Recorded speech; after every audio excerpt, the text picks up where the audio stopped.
Hello and a warm welcome to another episode of the Third Half Podcast, a podcast where we talk all things Sport.Fun, covering both football and American football. I'm Palmer and I'm joined with my co-host Laird. Laird, how you doing, mate? I'm good. We're here to have a podcast and talk about Sport.Fun because nobody else is talking about it. There we go. So we've got blue skies and fun conversation. What more do we want? I suppose nobody talking about it is basically, today's topic. It's kind of the calm before the storm, or the calm following the storm. 2 weeks ago, we kind of, everybody was up in arms. We had Gary on and he was kind of talking his viewpoints about what was happening with the NFL. Since then, we've had kind of the packs getting paused and things like this, and sell-offs kind of quieting down. Last week, you were kind of telling us why it's a good time to buy in the NFL. Since then, I think it's like 6 or 7. No, I'm going to cut that. It's about 8%. I'm not saying that. About 8% rise. We're not doing the whole 6, 7 in the NFL over the past week or so. So it seems to be getting a bit calmer. We had Rick's huddle come out yesterday, possibly 2 days ago when you hear this. Did you have a read of the huddle, and what was your thoughts on that all? It felt like a bi-weekly update that we were just like, yeah, we're keep working. Obviously, we got the big news about picks that had been teased for a while. So I think that's kind of the big part of it. And I don't know what everybody expects from the huddles, because they're basically just meant to be like, hey, we are working. Like, you might not see everything, but we are working. And from my perspective, like, I don't doubt that. And so it is nice to just hear kind of like what the priorities are in the short term. But yeah, the most thing I got out of that was like picks are here. And I'm kind of curious what you thought about their decision to release picks without prizes right away. Yeah, I suppose kind of, jumping on two different things there. So the way I see the huddle is probably similar. I think it's almost like if you haven't been in the Discord, here's what's been going on. I think if you're kind of active in conversations, or, the team are very kind of open and honest with where they're at on that particular day or hour. So there was nothing really that surprising in there for me at the time. I think the release of picks without rewards is good. It went live, I think, like 6 hours before the first Champions League game. So it cuts out anybody being like, oh my God, I was out, or I was in a work meeting, or I couldn't get to my computer or my phone. I've missed it, and now I'm not getting rewards. So it kind of cuts that. But then also at the same time, it's like, it's new. It's a test. The amount of questions in the Discord, I mean, from me as well, being like, what's going on? What do I need to do? Do I need to own them? Do I do this? Do I have to have a keeper? Do I have to have a striker? What's flex? Like, it was a discovery session. So I think there's certainly going to be some kind of friendly competition anyway from this week. Kind of lets the dust settle. We can all figure out what we're doing and then get a bit more competitive with it. So I'm absolutely all for having 1 week without rewards. Obviously, it would be nice to have rewards. We all like free stuff. But no, I can see their thoughts behind it, and I think it's okay. Yeah, no, I think that's the right way to do it. It is, I will say, from the user perspective, where a lot of the things that they talk about includes testing, and a lot of the testing doesn't happen basically outside of the team. And so as somebody who played kind of in the free-to-play beta, that felt like testing. I mean, it was what it felt at the time, like it felt like a pretty finished product anyway, but it is kind of fun from the player perspective to be a part of the testing, even though like not everybody likes it, but it's like, what I put my picks in couldn't have been easier, at least to play, picking the specific guys. I did like that they separated ones that you own versus that you didn't own. And it was funny seeing a lot of people share their lineups. And I was like, oh, well, that's dead. That's dead. You clearly didn't do any research on that. And so that made me a little more optimistic of how I'll do once it's like live and part of the leaderboard. Yeah, I suppose. I mean, I already had as soon as it was pushed live. I had feedback to Rix and was kind of saying, "Oh, I don't like this layout. I don't like that." Um, I saw quite a few different messages about like, "Oh, I'm not too keen." So I think it's one thing having 10, 20 people on the kind of developer side being like, "Oh, this is cool," and then you get a bunch of degens and retards like myself kind of mashing buttons and doing the wrong thing, that you truly go, okay, yeah, we do need to change that a little bit. I had it yesterday. I was looking, so I was on my computer. I was looking at the available picks down the center of my screen. I could see salary, and I was like, right, boom, I want Ekatike in my flex position.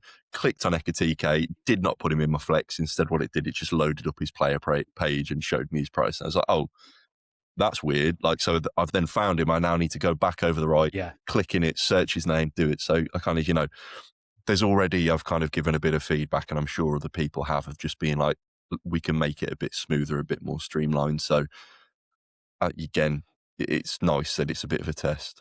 I had that exact same experience of like, oh, I want him. And I clicked it and then the price popped up and I was like, that's not Nope. really what I wanted. And I will say, if there is going to be a requirement that you own shares of the player, which it seems like there is, which I think is perfectly fine. If you want the player, one click in order to get to the buy screen makes sense. But I was like, man, like I had this quick thought of like, how am I actually going to get this guy in the team? And then I like look over to the side, it's like forward plus sign. And I was like, that's probably the button. And so figured that out. But I will say that when I was looking to the one that got me where I was looking at all the lineups was Max Middlestat from Stuttgart, because he was 10. And I was like, oh, that's easy. And then I looked at all like the lineup projections and they're like, yeah, he's not going to start this week. And I was like, oh, okay, great. So I skipped him. And he was the one where everyone's like, look at my lineup. It's so good. And I was like, dead. There were some Oblak ones, dead. And I'm just like, there's still plenty of edge in this game. Yeah, well, there you go. No, I think player picks is going to be good. I saw somebody already in the main server as well saying, "Oh, I've referred a friend on," and they kind of come in and done picks. That point about do you need to own the shares is a big one. I asked Rix if we can kind of have some visual kind of outcomes about a team of players that I own 0 shares in versus a team that I own, every single shares in every single one. And he's kind of said, once the rewards come out, you can make your own decision. And I think that's where some of the skills going to come into it, in thinking, right, do I go for, I mean, I look at my team right now, like I own everybody. I've got Sells, Aina, Pedri, Anthony, Ekatike. Would it have been better, instead of, I don't know, an Ekatike for 20, I go and get somebody else that I don't own shares in to get me a higher score so that I get a higher position? But then I'd actually get less TP rewards. So it's kind of, what's the end goal? What are we after? What are we chasing? And is it worthwhile to just go and buy somebody? So one of the things I raised for that is Luis Diaz. Diaz is probably going to start when this goes live. We'll know. Diaz is probably going to start for Bayern against Atalanta tonight at home. He might then go and have a good game. However, he is banned against Union Berlin in the league. So his price is probably going to dip quite heavy. Now, do I want to own shares of him just to have him in my picks? Maybe not, because the rewards for picks might not outweigh the price drop for people selling him off for the red card. So a difficult one, one that will, over the weeks and months, I suppose, come to understanding on. It's funny that you bring Diaz up, because that is a good example of, so there was a sell-off basically when he got the red card. Mm-hmm. And then all of a sudden if you look at the price graph, it's like people are like, oh shit, there's a midweek, and it's like a little bit back up, and like Olise and Kimmich are suspended for the midweek, and that's like, obviously they're probably not going to be in picks. I'm sure there are some people who will pick them just because they don't pay attention, but I think the really interesting thing about picks is, if you want to do as well as possible in picks, you do have to most likely trade more, because you have it. Like, if there's somebody, like, there are plenty of players who have a good matchup in the upcoming weekend. And I'm like, I don't own shares of them, but it looks like they have a good matchup. And I don't buy them because it's like, I play for more than just one game week or one tournament. And so I'll just eat it and just hope they finish third and I have the top two. But with picks, now it's like, maybe I should buy. And I think there is a part of the game where we should be trading in and out for every tournament. Yeah. And I'm not sure, like, I don't do that. I tend to trade out more than I trade in. Like if a guy has a really bad couple games coming up or he gets hurt and then a bad game, whatever it is, I was like, all right, I'll sell that, but I'm not necessarily jumping into guys just for the next tournament. But maybe this changes it. I mean, that was something else that was raised on the huddle, kind of the market health, and the team are, you know, certainly looking at doing improvements on the market health. They've kind of, I think, gone into some methods that they're looking to implement and to use to kind of capture the price and kind of try and hold it in there through buybacks and things like that. So the trading is certainly something that's kind of, it's one to watch. You know, do they stabilize the market to a point where drop-offs because of suspension for one fixture aren't noticed as much, in which case there's not a rush to sell, which is great because you can then start holding and playing for the TP without fear of, at full time, if he's not in top 5, there's going to be a huge sell-off. You can last a bit longer. But the trading for me personally has done brilliantly. Over this past week alone, I've kind of changed my method, so to speak, with kind of what I'm doing. So I had been in a period where I traded quite heavy pre-December, kind of Christmas. We then went through the winter break and I came out of it and I've kind of just held for a while, and I'm going back into that trading literally over this past week. And I've, seeing, I think, roughly about a 20% raise in my portfolio in my price. And Diaz got sold. I went and bought because I thought, right, he should come back up. And I've got these players now that I've got, like Hugo Ekitike. I'm like, do I hold him or going into Galatasaray, or do I kind of sell him because Liverpool are away to Brighton? He might not be as good.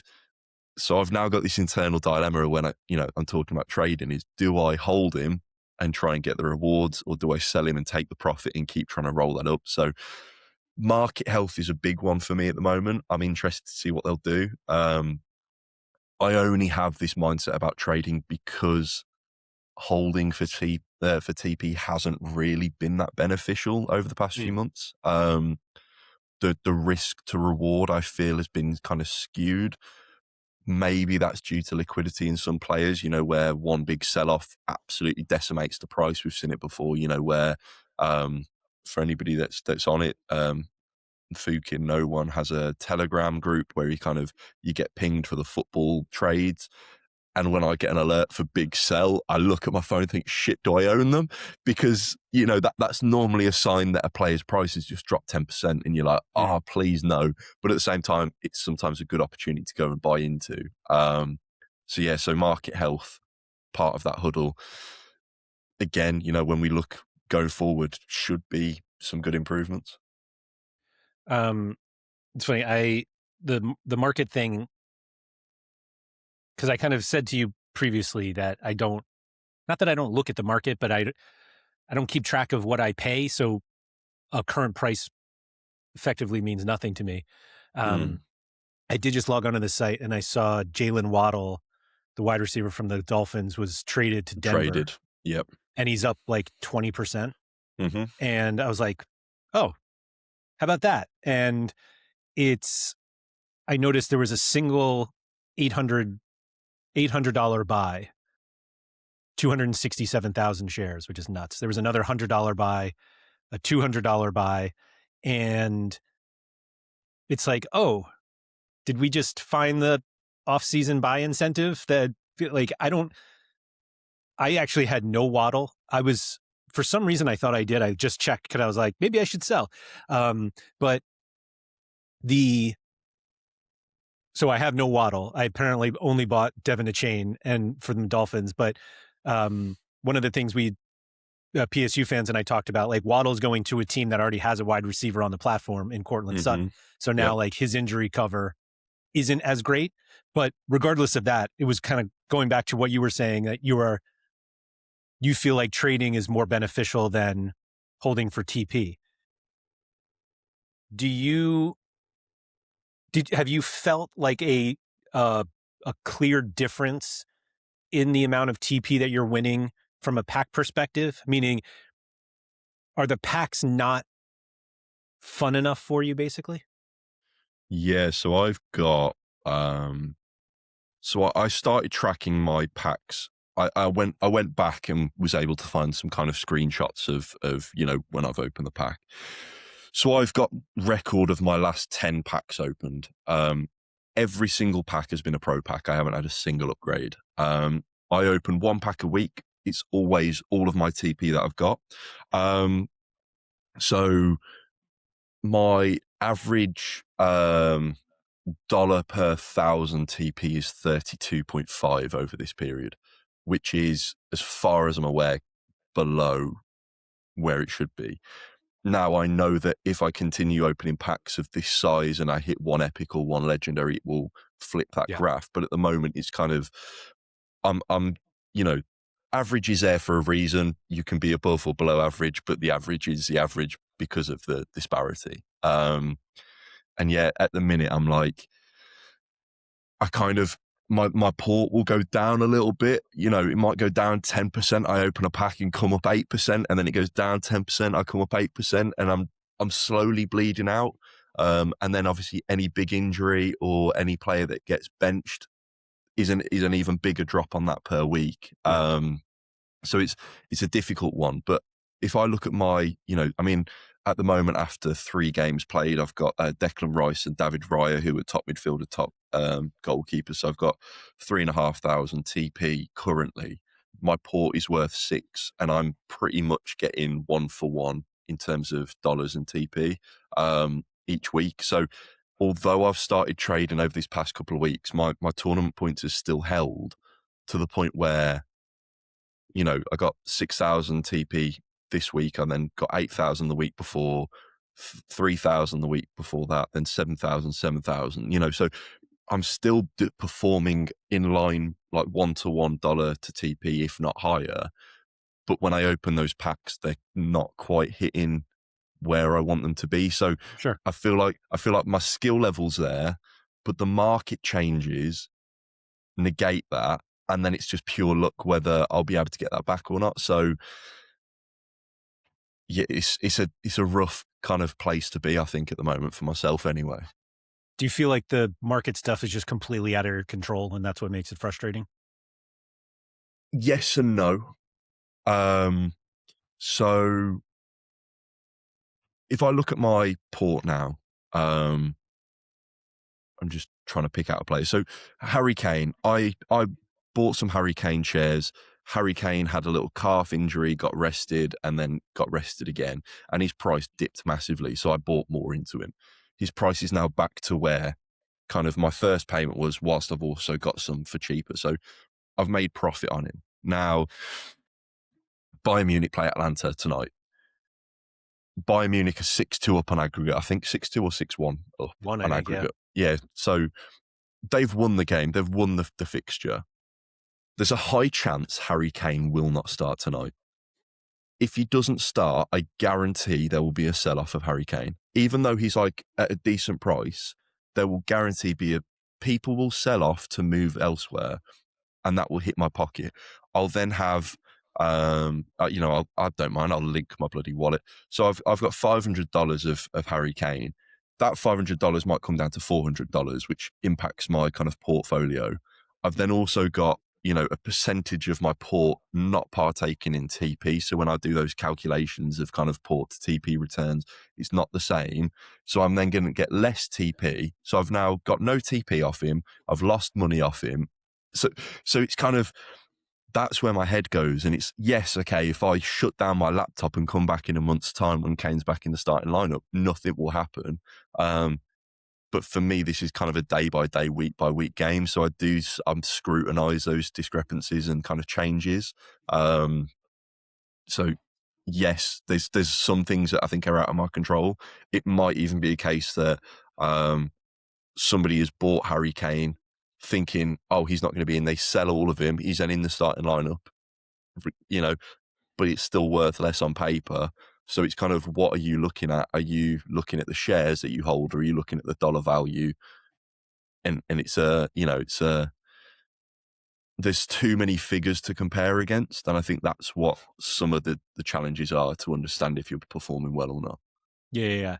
Going back to the pack thing for a second, I had like 9,400 TP the other day, and I opened a 5K pack, like 5,000 even, and it was a regular, like standard pack, The pro pack, yeah.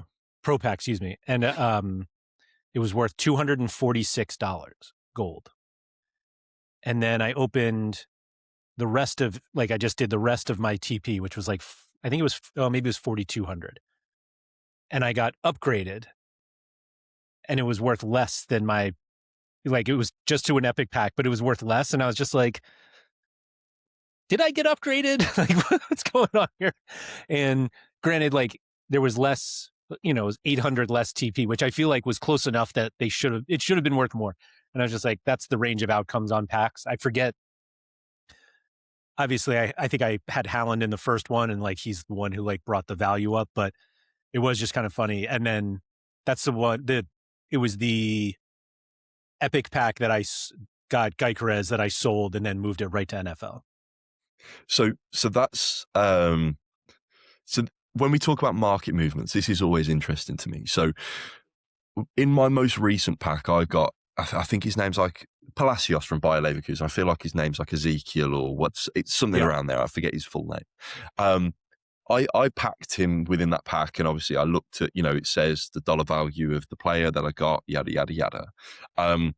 His price is currently 0.00688. I open him in the pack. Somebody, I got a notification, oh, somebody's put a load of money in. I instantly sold him for 0.00809. So, that's like a 15-20% difference. So quick maths, that's probably absolutely awful. But, it's a significant difference in terms of price that I sold to kind of where he's actually at now, purely for the fact that somebody threw money into him. So when I'm not actually comparing where I'm at, that calculation where I said, oh, I get, $32 per 1,000 TP. Did I actually, because his price was one when I've packed him, his price was something higher when I sold him. So therefore that number on my record's probably skewed. So even when we're tracking these kind of things, like, what am I actually tracking to say whether, those packs, your epic and your pro pack, what's to actually say that your epic pack was worth less than more? Because if you keep all 6 of those players, those 3 epic players now might go get you more TP, whereas the pro players might get nothing, in which case that epic pack's been worth more to you long term. This is what, and again, there's been conversations when we talk about market health, the mentality of users when looking at the player prices and things is needed to be changed. Obviously, they added your recent transactions, so you can kind of get a quick oversight as to, where you bought and sold and shares in and out.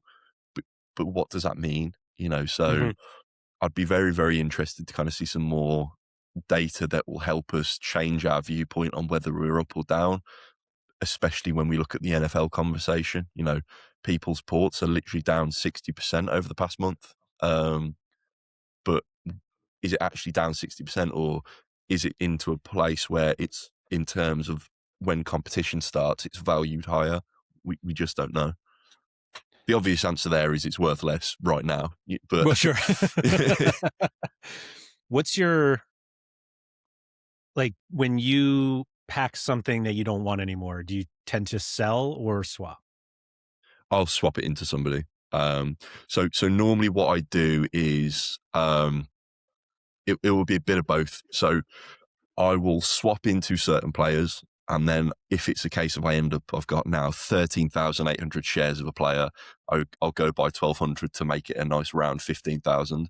So, I'll swap in, and then what I'll probably do is sell some of them as well to get a bit of gold so I can redo contracts. I've got a few players that I run through the 8-week contracts quite often. So, they're long-term players. My port's a bit down the middle. I've got players that I want to swap in and out, and players that I'm settled in and holding for long term. So I need the gold, so I have to make sales, but normally I just swap into somebody that I've already got.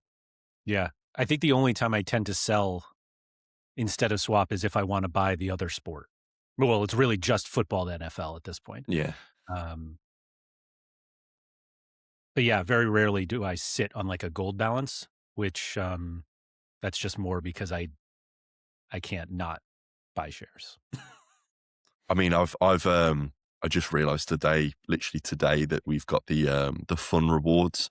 I don't know when they came out, so I've claimed that. So I've got some gold now sat in my account, and I'm like, what do I do? I have been looking at the NFL. I'll be totally honest. I'm like, do I start putting my fun rewards into NFL? What do I do? So that's a different, conversation for a different day. Moving on to the next part of the huddle. Well, maybe not the next part, but dark mode should be here in the next maybe 48 hours. I made a friendly comment to Rix that if we don't have dark mode by Friday, I'll drive down to London and fight him. So I'm ready for it. I want it. Do you think, and I hate to put this pressure on the team, do you think dark mode comes with like a redesigned site? Yeah. So like when we log in, actually everything looks different. It's not just a light or dark. I feel like I've got an educated guess that it will be different. Okay. Which is why I'm excited as well, because it's not just oh my god, my retinas are feeling a lot more feeling a lot relaxed, easier. Finally. But yeah, I'm looking forward to kind of the different overlays. I'm sure that we're not going to get everything that they plan to do, but I'd imagine we see kind of a template change where they can start adding information.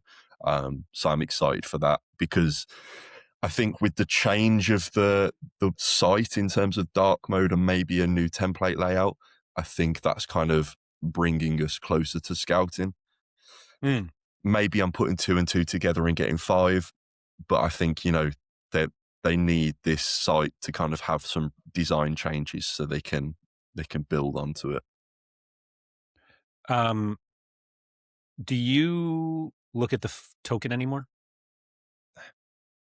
I couldn't even tell you how much I've got in terms of dollar value or, the number of token.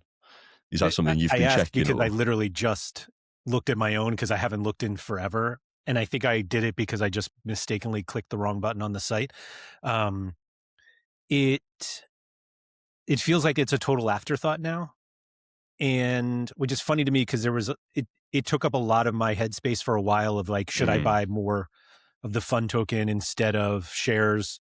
And I feel like buying shares eventually just leads to benefits of the token, meaning I think the price goes up if I think the price of the token goes up if the site's successful, and if people are buying shares, then there's whatever, one leads to the other.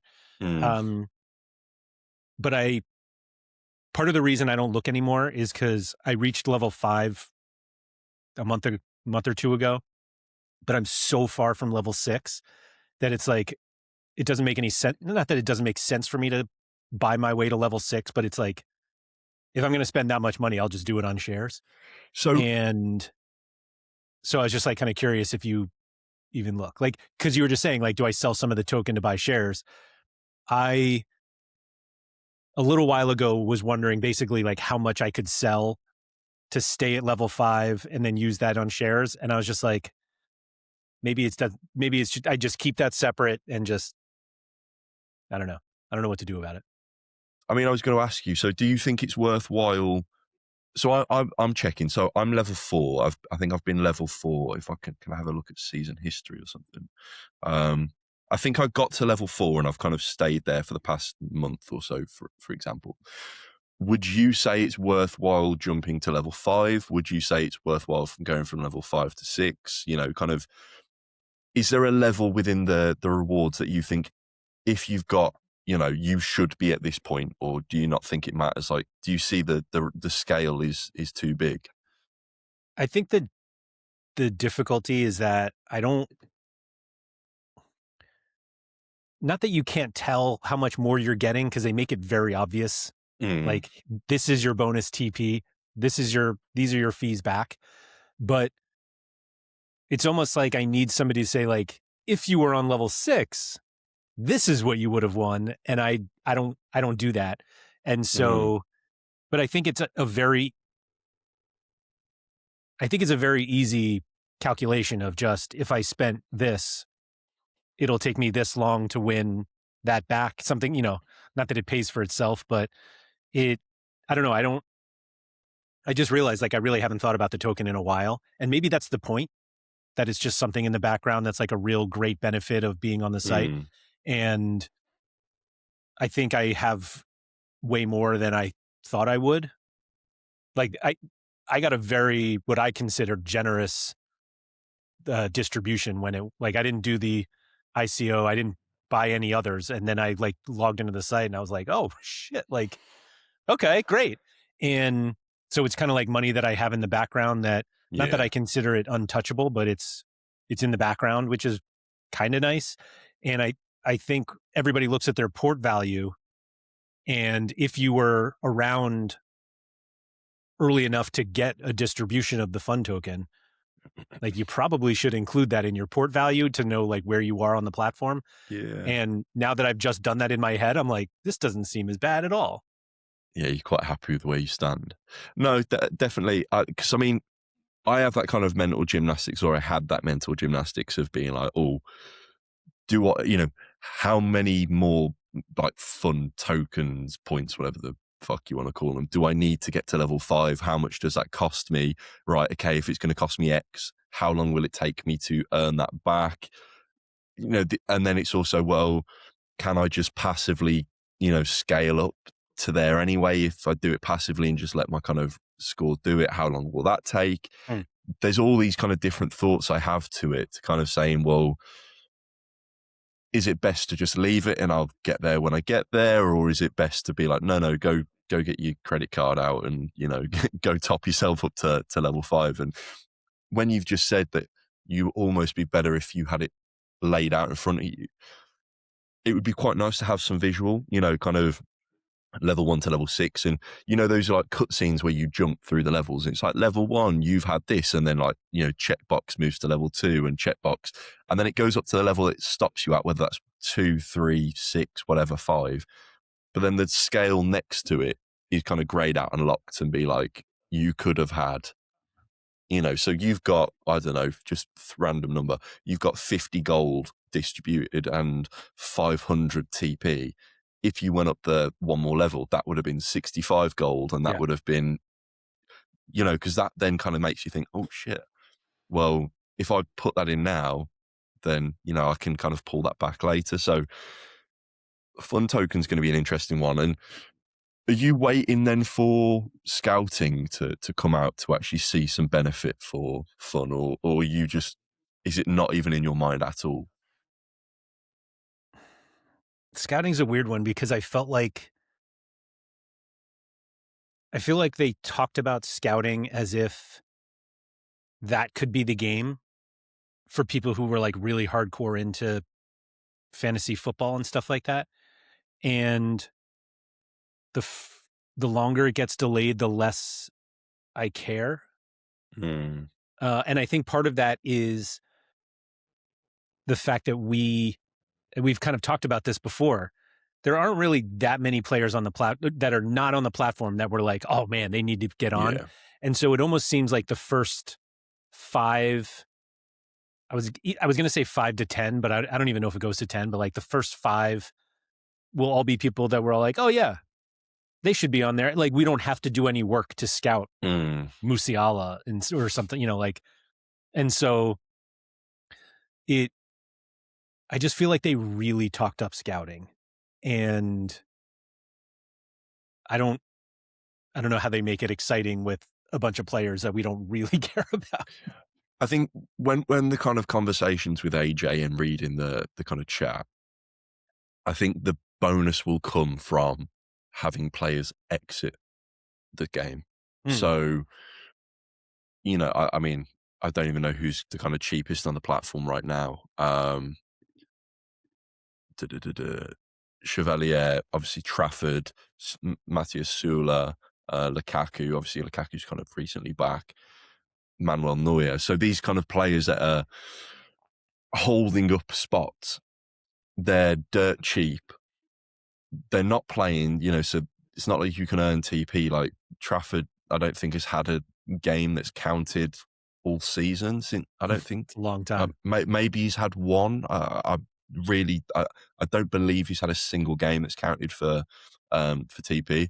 Now, I don't think scouting is going to be good to bring more players on the platform, but I think it'd be good to swap. So, Trafford might exit and you might get United's keeper Lamens come in, or Inter's keeper. I forget the keeper. Summer.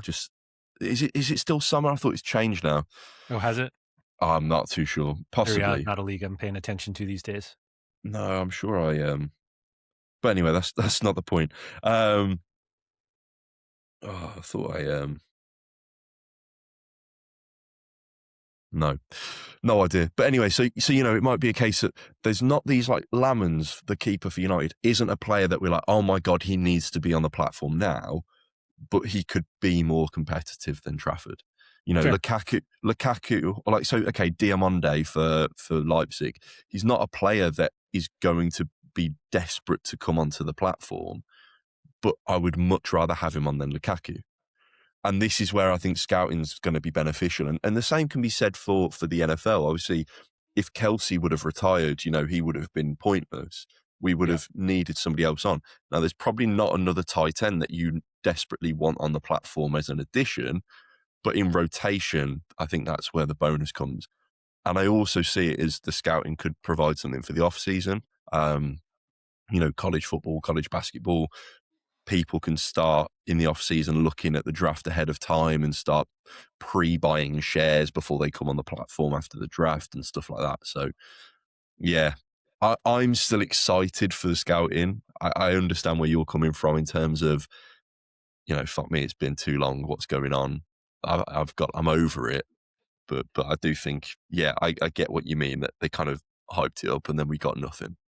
Yeah, I think the other thing that we have to kind of come to grips with is that, and I don't think maybe they didn't foresee this happening, but I think the initial thought on scouting was once a player, whatever the process is to get them added to the platform, like if you scouted them, you'll be able to get them at the min price of 0.0125, which is now higher than half of the football players and almost every single NFL player.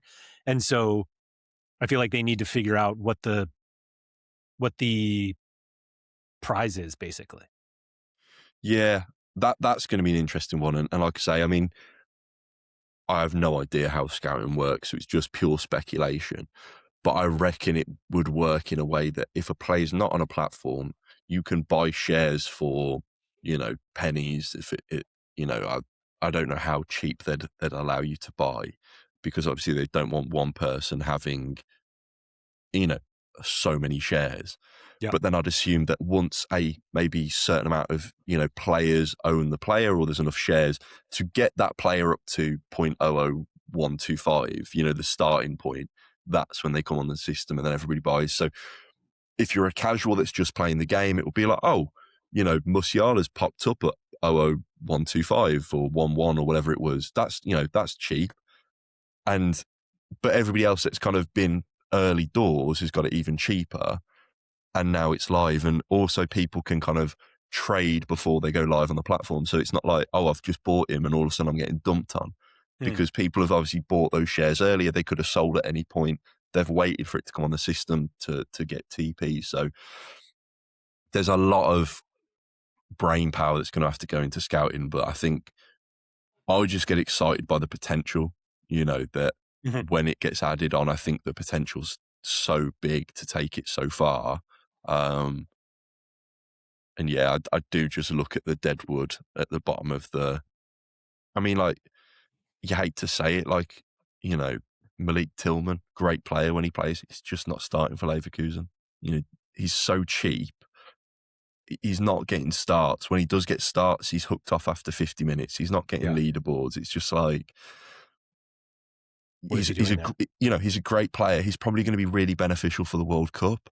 You know, we can see benefit in him, but how many other midfielders would you rather have than Tillman right now, who actually start week in, week out and would bring some competition? Yeah. That's where I'm kind of excited with the scouting. Yeah, that makes sense. Totally. I guess I just didn't consider that side of it. So maybe that is the biggest advantage to it. Speaking of midfielders and things you may or may not pay attention to. So I was just on the site here. We talked earlier about how Olise and Kimmich are suspended for the midweek game and should play this weekend. They're home against Union Berlin. Great matchup for Bayern Munich. So I just looked. Olise right now is at 0.049, Kimmich 0.0241.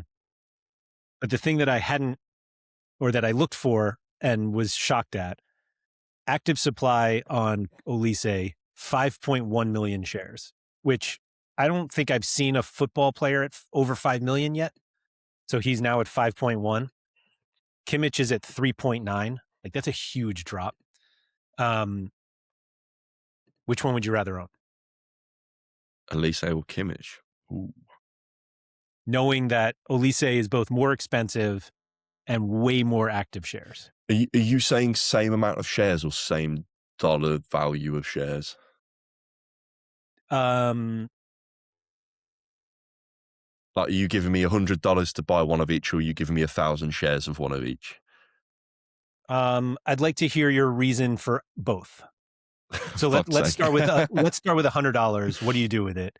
Or which, amongst those two, specifically knowing that this weekend Bayern have a really good matchup, and then we have an international break. And frankly, every league matchup is good for Bayern, realistically. Their next three after that are away to Freiburg, away to St. Pauli, and home against Stuttgart. I am very big on Pedri. I think Pedri not necessarily does what Olise does, but I think out of kind of your Bruno, your Pedri, Vitinha, Olise midfield, kind of top dog, so to speak, I think Pedri's got the lowest active shares and the cheapest. So I wouldn't go any higher to Olise. So if I was to put $100 in, I'd probably go for Kimmich just for the upside of it. I'd get more shares, more kind of utility. I also think, go on. Kimmich has fewer active shares than Pedri. Yeah, no, but I'm talking Pedri versus kind of Olise. Okay. So I'd go so I think Pedri's a better player than Kimmich. I think Pedri would score more top 5 finishes than Kimmich. But I think if I was to put $100 in, I'd probably just go for Kimmich because I know he's going to play the 90. He's a solid player. He gets lots of passes if they're in possession. He often pops up for a goal or an assist. He has that upside. So if I was, small amount of dollar, I'd throw it in there. If I had 1,000 shares of each, I'd 100% go for Olise. Not just for the fact that it would be worth more than Kimmich, but for the fact that I think that's big enough to start seeing rewards. I'm quite hesitant in terms of when I buy shares. If I'm going to buy Mbappe, I see no point in putting $100 into Mbappe because even if he gets top leaderboard, I don't think the TP earn is going to be like sufficient enough to pay off my ownership. And I also worry about those top price players. It's very, very, very hard for a Yamal, Mbappe, Olise to raise in price.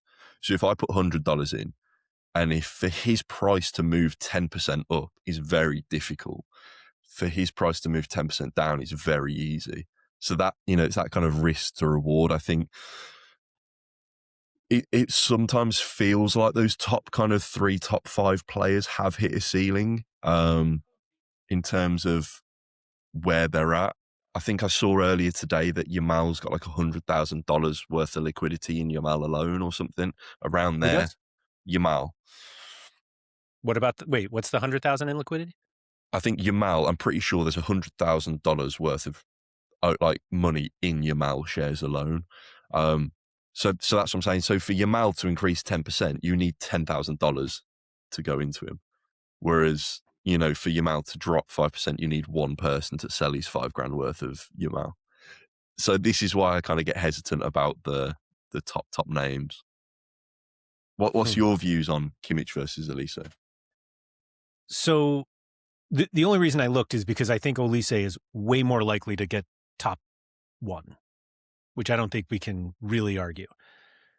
But I feel like we're seeing the effects of more active shares on TP more, that it's like you look and I'm like, Elise and obviously the amount of TP per tournament kind of affects this. But this is lately is the first time where I'm like, this guy finished first. I own just as many shares as I used to, and I'm winning less.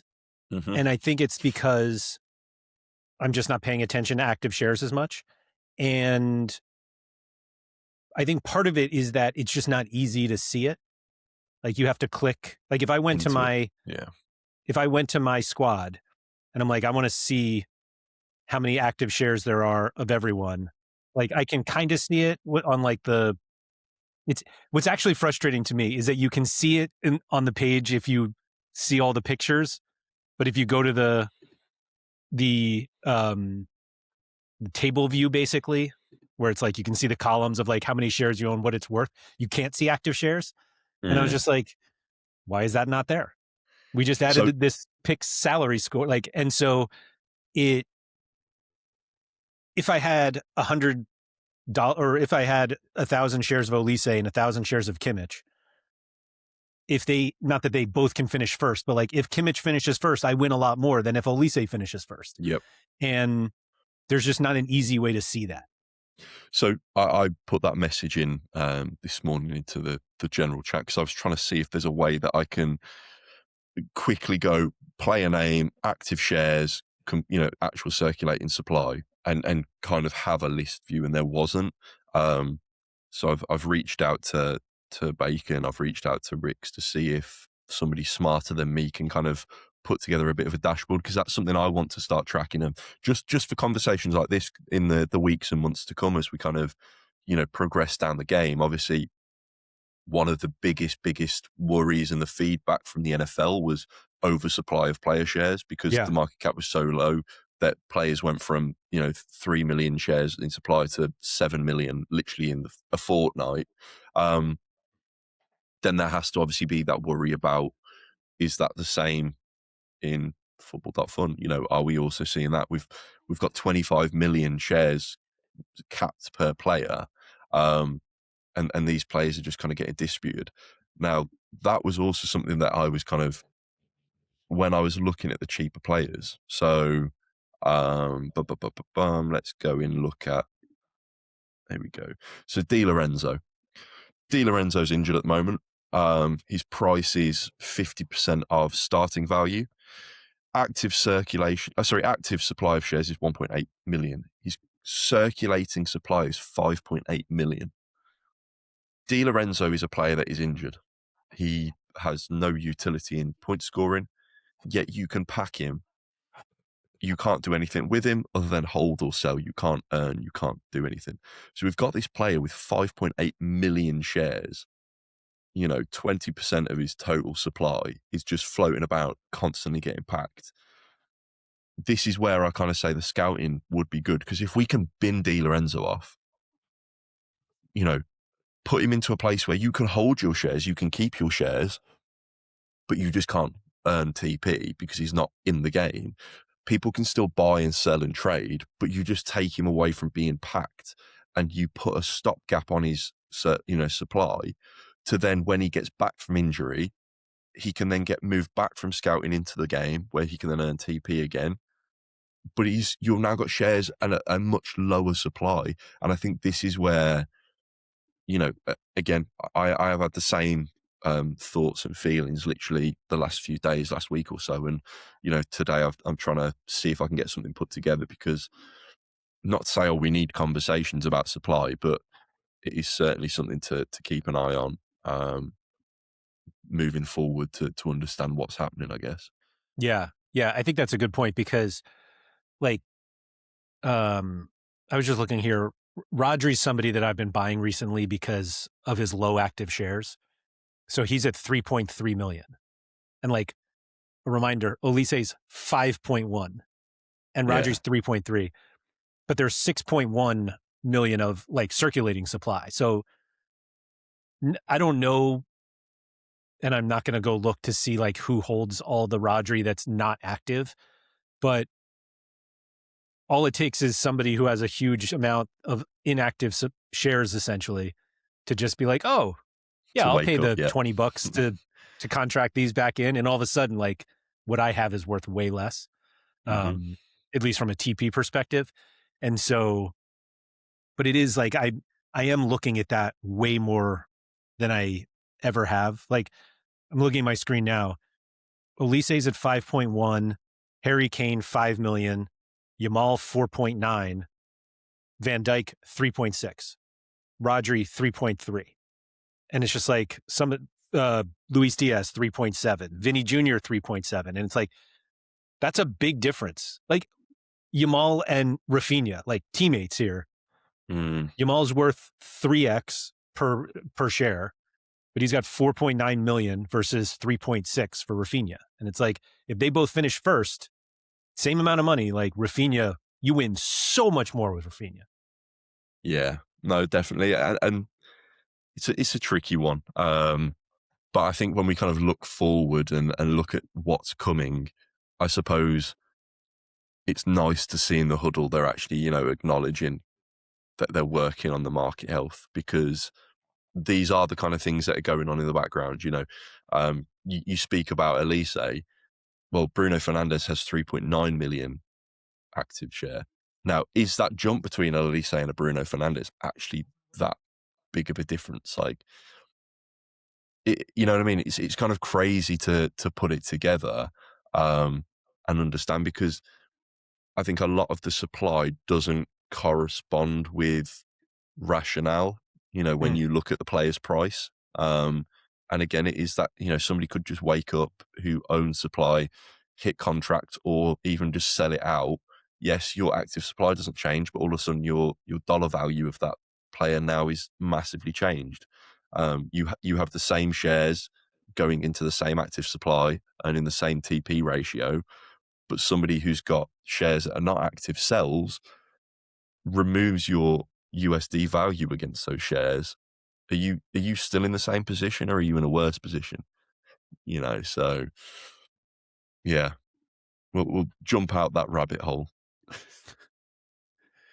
I think that's one of the rabbit holes that they want us in, though. Like, Possibly. how are you? What is the best way to win more?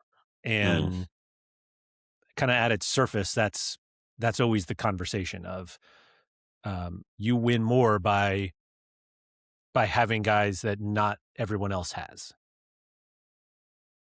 Simple as that. definitely. Speaking Sorry, I'm of just which, swapping some shares into Bruno. I'm going to sell as soon as you do. Um, so I suppose one of the other things that was highlighted in the huddle, which is, a positive and been a much requested thing. We talk about sleeping giants waking up and spending $20 to renew their, $5,000 worth of shares of Yamal. Bulk contract renewal is in the works and should be here soon, which I think is brilliant. It's certainly something I'm sometimes like, you log in one day after a tournament and you've got like, oh, why are, a third of my players out of contract now? And then I, do it. And if I don't sell them, they all expire at the same time every single time. It's like, right, go in and out, in and out, in and out. So is that something that you're wishful for in terms of, saving you a few clicks and a few seconds of your day? For sure. Um, I wasn't sure when it was going to happen. And so I had 15 the expiring soon. So it's like 1 or 2 games left. And I'm just the kind of person who's like, I can't have that go down to 0, even though there's like notifications everywhere. So I did it 15 one by one today. And I'm like, hopefully this is the last time I have to do this. I've just checked. I've got 10 active, some of which 3 and 4. I've got 4 ending soon and no expired. So I'm in a good position. Yeah. I think you're good to go. I think we're cushy. Just before we wrap it up, I want to know, who have you traded out of and into Bruno for? So it's like Trading with actually Laird. embarrassing because I can't believe I still own this guy. You gave me a hard time once because I don't know even know how many players I have. You got about 70 players. Do I have 70? That seems no. I It have was it was around about there. yeah, I have 48 now. So I had 49 2 minutes ago. I still had a bunch of shares of Robert Sanchez, and he's actually third right now. So like he was winning me 400 TP, but I was just Okay. like, I'm willing to just eat that and I'll take Bruno. I, So I Bruno, don't think 41 points is going to hold him into third right, place, I'll be right. honest. So I felt better about that. So Bruno is now, I mean, I still, what is this, 6? He's my 13th highest holding, Bruno. Not too bad, not too bad. It Mine's feels like not enough, but my 1 and 2 is Pedri and Bruno. So Pedri's my third from like a value perspective. I realised I've kind of ended up very midfielder heavy. So my top 4 players, Pedri, Bruno, Stiller, Rice. I'm like, oh, that they are the only midfielders I own, and I own the most of them in terms of value. So, and then I've got like goalkeepers and defenders just like straggling at the back, being like, I'm here as well. Yeah, I saw somebody comment today, I forget who it was, that they owned 0 forwards, and they were like, every forward is overpriced based on like TP that you can win. And I was just like, I own a lot of them, but I hadn't thought of that. But I'm like looking now, my top 5 is two forwards and 3 midfielders. And I was like, oh, maybe I'm doing this wrong. I just want to compare that real quick. I saw somebody else, I think it was an extension of a conversation from months back, talking about the NFL. It's not worth having quarterbacks because they're so overpriced and you can't predict. So it's interesting that people have these kind of mindsets and methodologies about who to get and who to avoid.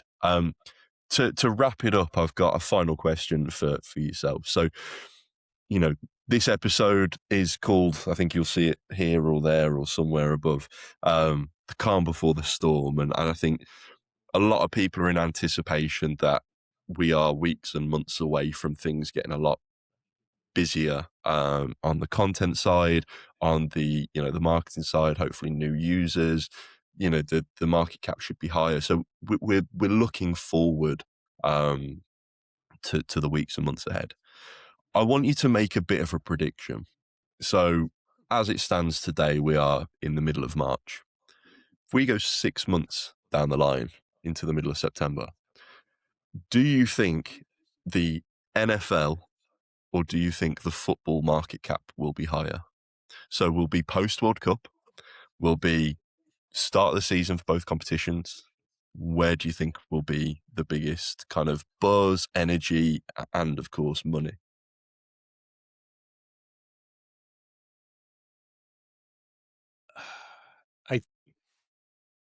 I I think football is higher, but I want NFL to be higher. Like if NFL is higher, that means it's been like a screaming success. Yeah. And I just think that's I think it's unrealistic, to be honest. I think they're both going to be up.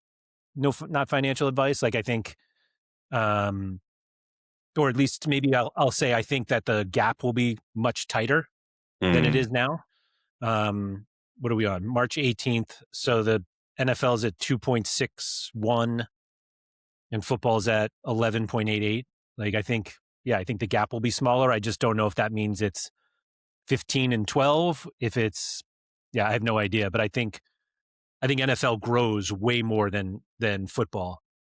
Okay, so let me reword it then. Ignoring football's price change, you say what football's on 11 point, what was it? 88. 11.88. Do you think that the NFL will be higher or lower than 11.88? I think it'll be lower. Substantially or just about? Well, like that's almost, It's like, hold on. A 5x basically. Yeah. Oh, that's true. Sorry. I was looking at something else. So 5x.